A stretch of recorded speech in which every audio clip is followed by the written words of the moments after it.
గచ్చిబౌలిలో ఇద్దరు చిన్నారుల కిడ్నాప్ కేసును గంటల వ్యవధిలోనే ఛేదించారు పోలీసులు. పశ్చిమ బెంగాల్కు చెందిన సోరెన్ ను అరెస్ట్ చేశారు.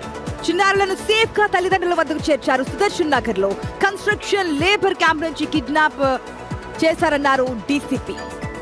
ఇద్దరు 4 ఏళ్ల లోపు బాలికలని చాక్లెట్లు ఇప్పిస్తానని చెప్పి నిందితుడు తీసుకువెళ్లాడని పోలీసులు చెప్పారు. గట్కేసర్ రైల్వే స్టేషన్ లో చిన్నారులతో కలిసి వెళుతూ ఉండగా సోరెన్ చాకును అదుపులోకి తీసుకున్నామన్నారు.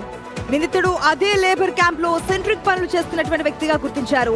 నిందితుడిపై వెస్ట్ బెంగాల్లో 2 క్రిమినల్ కేసులు ఉన్నట్లుగా గుర్తించారు. ఒకటి అటెంప్ట్ టు మర్డర్ కాగా మరొకటి అత్యాచారం కేసు. ఈ కేసులో జైలు శిక్ష కూడా అనుభవించారన్నారు. డబ్బు సంపాదించడానికే చిన్నారులను కిడ్నాప్ చేసినట్టుగా పోలీసులు చెప్పారు.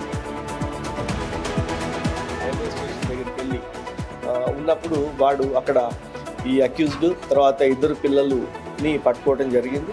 మన లోకల్ పోలీస్ కూడా వెళ్ళి అక్కడ వాళ్ళని రెస్క్యూ చేసి తీసుకొని రావడం జరిగింది.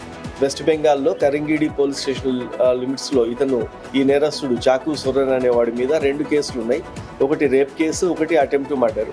ఈ 2 కేసులలో ఒక కేసులో రేప్ కేసులో 5 years జైలు శిక్ష అనుభవించి మొన్న ఈ సంవత్సరం మార్చిలో అక్కడ జైలు నుంచి రిలీజ్ అయ్యి మళ్ళీ మన దగ్గరికి వచ్చినాడు. అతన్ని అరెస్ట్ చేసి ఈ పిల్లల్ని రెస్క్యూ చేసి ఉండకపోతే ఈ పిల్లల్ని అమ్మేసుకునేవాడు. వాడు అతని కన్ఫెషన్ ప్రకారం బెగ్గింగ్ కానీ అమ్మటం కానీ